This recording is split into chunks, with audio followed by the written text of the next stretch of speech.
আরব আমিরাতে গ্রেফতার হয়েছেন সাবেক পুলিশ প্রধান বেনজির আহমেদ। দুদকের মামলার ভিত্তিতে ইন্টারপোলের কাছে বাংলাদেশের করা অভিযোগের ভিত্তিতে তাকে গ্রেফতার করেছে দুবাইয়ের পুলিশ। এমন পরিস্থিতিতে বেনজিরকে দেশে পাঠানোর বিষয়ে বাংলাদেশকে চিঠি দিয়েছে আরব আমিরাত। কি আছে দুবাইয়ের পাঠানো সেই চিঠিতে, বিস্তারিত জানাচ্ছেন শেখ ফরিদ।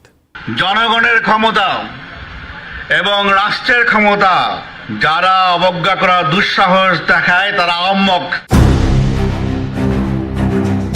দুবাইয়ে গ্রেপ্তার সাবেক আইজিপি বেনজির আহমেদকে দেশে ফিরিয়ে নিতে বাংলাদেশকে আনুষ্ঠানিক প্রত্যর্পণ আবেদন পাঠানোর আহ্বান জানিয়েছে সংযুক্ত আরব আমিরাত। আমিরাতের স্বরাষ্ট্র মন্ত্রণালয়ের অধীনস্থ এনসিপি আবুধাবি থেকে বাংলাদেশ পুলিশের এনসিপি ঢাকা শাখায় এই আহ্বান জানিয়ে একটি আনুষ্ঠানিক চিঠি পাঠানো হয়েছে। চিঠিতে আগামী ৩০ দিনের মধ্যে প্রয়োজনীয় নথিপত্র সহ বেনজির আহমেদকে দেশে ফিরিয়ে নিতে বাংলাদেশকে আনুষ্ঠানিক প্রত্যর্পণ আবেদন পাঠানোর আহ্বান জানানো হয়। চিঠিতে বলা হয়েছে, বাংলাদেশের দুর্নীতি দমন কমিশনের মামলার প্রেক্ষিতে ইন্টারপোলের রেড নোটিশ অনুযায়ী বেনজির আহমেদকে গ্রেপ্তার করা হয়েছে।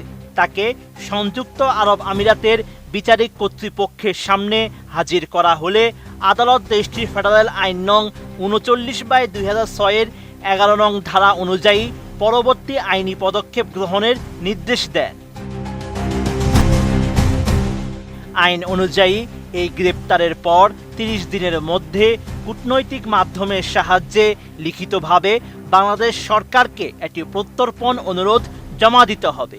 এছাড়া আরব আমিরাতের ফেডারেল আইন অনুযায়ী বেনজির আহমেদকে বাংলাদেশের কাছে হস্তান্তরের জন্য মূল অনুরোধ পত্রের সঙ্গে কিছু গুরুত্বপূর্ণ নথিপত্র সম্পূর্ণ আরবি ভাষায় অনুবাদ করে উপযুক্ত স্বাক্ষর ও সিলমোহর সহ জমা দিতে হবে। নথিপত্রগুলোর মধ্যে রয়েছে অভিযুক্ত ব্যক্তির নাম, বিস্তারিত বিবরণ, ছবি এবং তার জাতীয়তা ও আবাসন সংক্রান্ত তথ্য, যে অপরাধের জন্য তাকে অভিযুক্ত করা হয়েছে, বাংলাদেশের আইনে তার ধারা, সর্বোচ্চ শাস্তি এবং সীমাবদ্ধতার সংবিধির কপি, বাংলাদেশের বিচার বিভাগীয় কর্তৃপক্ষ কর্তৃক জারিকৃত আন্তর্জাতিক গ্রেপ্তারি পরোয়ানা, মামলার ঘটনার বিবরণ, অপরাধের ধরন, সময় এবং স্থান উল্লেখপূর্বক তদন্ত প্রতিবেদনের অনুলিপি। যদি ব্যক্তিটি এরই মধ্যে সাজাপ্রাপ্ত হয়ে থাকেন তবে আদালতের রায় এবং সাজা কার্যকরের আনুষ্ঠানিক অনুলিপি। এর আগে লন্ডন থেকে এশিয়ার একটি দেশের উদ্দেশ্যে যাত্রাকালে দুবাই ট্রানজিটে গ্রেপ্তার করা হয় বেনজির আহমেদকে। 2020 সালের এপ্রিল থেকে 2022 সালের সেপ্টেম্বর পর্যন্ত তিনি বাংলাদেশ পুলিশের আইজিপি ছিলেন।